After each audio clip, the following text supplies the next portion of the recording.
Hi everyone, I'm back, and not a film review. It's summer in Australia, though you wouldn't know it looking outside, and that means reading. I go away with the family and I just read as much as I can. So pretty much in a couple of days I finished Sons of Cain by Peter Vronsky, and it's phrased as a history of serial killers from the Stone Age to the present. And that's important because Peter Vronsky has written a couple of books on serial killers, and I've never read any of the others, and they were much more focused on what is known as the golden age of the serial killer, which was in the 80s to the 2000s, and all the names that we probably know, like Jeffrey Dahmer and Ted Bundy and etc., etc.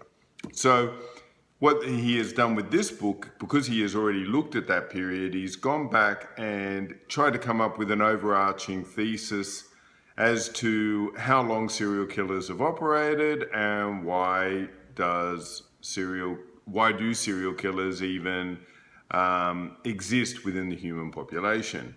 So this is a difficult book review because he goes into an incredible amount of detail, especially in the Middle Ages and stuff, about these first people that you would identify as serial killers, but they were known as mainly as werewolf killers, because the people of the time just could not contextualize that someone would do this to another human. And so they basically said they must be werewolves because they were doing the horrible kind of crimes that we all know serial killers have the capacity to do, like eating their victims and mutilating them and sexual paraphilia, all that kind of thing. So Vronsky's thesis is a bit dodgy, I think, and that is he says that pretty much the miracle is not that serial killers exist, it's that we're not all serial killers. And what he uses for that theory is that coming out of the Stone Age, really to flourish, someone had to basically be programmed to just fight other villagers, any competition, take their women, probably rape them, and kill them and eat them. And you had to do that, if not daily, on an ongoing basis. And the wiring of the human brain is got that capacity to just do these overwhelming acts of violence all the time.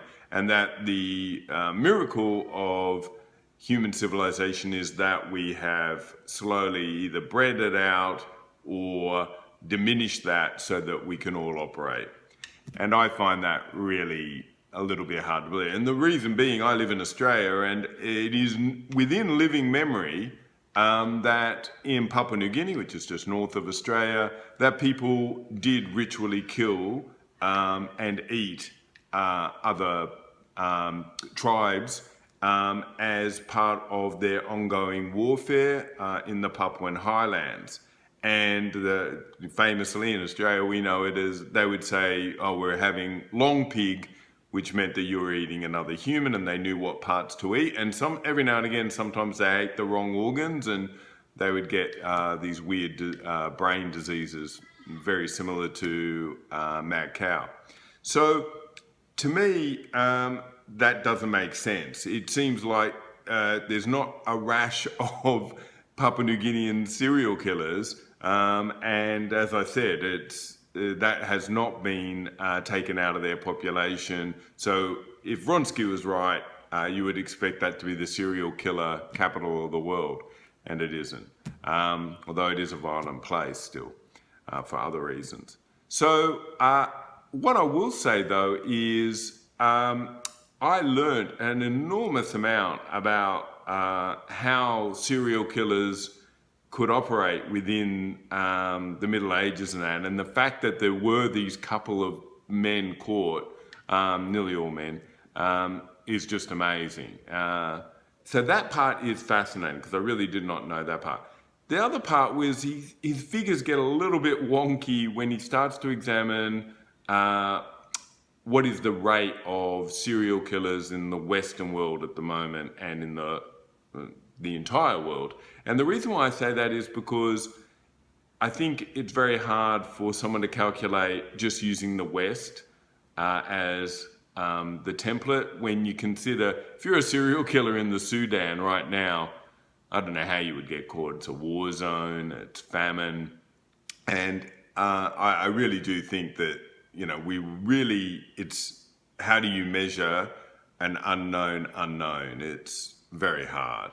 The other thing which I did find a little bit frustrating is because he's written these other books about the golden age of serial killers, which are all the serial killers I kind of knew growing up and was fascinated by once I got into, Silence of the Lambs and stuff, was he doesn't really go through them at all because he's already written these other books. And I was kind of churning through the book going, I want to know more about Jeffrey Dahmer and all these people. And I guess I could read other books, but I thought, I'm going to get a really nice, quick summary of, what happened with some of these people. And that doesn't happen. All in all, I think if you're interested in that kind of subject matter, this is a really good primer, and then you could maybe read some other stuff. But I do think it's best to read it just as a fact-gathering exercise, and I don't think the overall thesis stands up. I will say that the chapter on Jack the Ripper was fantastic. So it's when Vronsky just focuses on like one thing, I found it really, really interesting. And I think all of us just have all these wrong concepts about, like Jack the Ripper, like he only operated for like about 9 months. Like I thought he was killing people over like 4 years or something. So that was Sons of Cain by Peter Vronsky. Now, the other thing that I'm reading right now, and I'll talk about next time, two things: an anthology, Children of Lovecraft, and that's edited by the incredible Ellen Datlow. And if you know anything about books, every prize for best editor always goes to Ellen Datlow.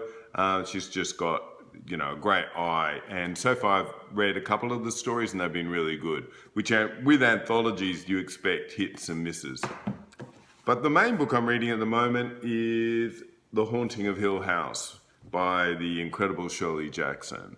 I've read it before, I'm rereading it, and the reason I'm reading it is I just watched Netflix's The Haunting of Hill House. So next time I do a book review, it'll be on those two books, and I'll also talk about the Netflix show. So that's it for today. I'll be back with movies pretty soon. I've just got a pile of movies. I've just got to churn through some of them, and I'm really looking forward because we're in the award season now. So if you like what I'm doing, hit like, hit the bell to subscribe, then you'll always know when I've got new stuff.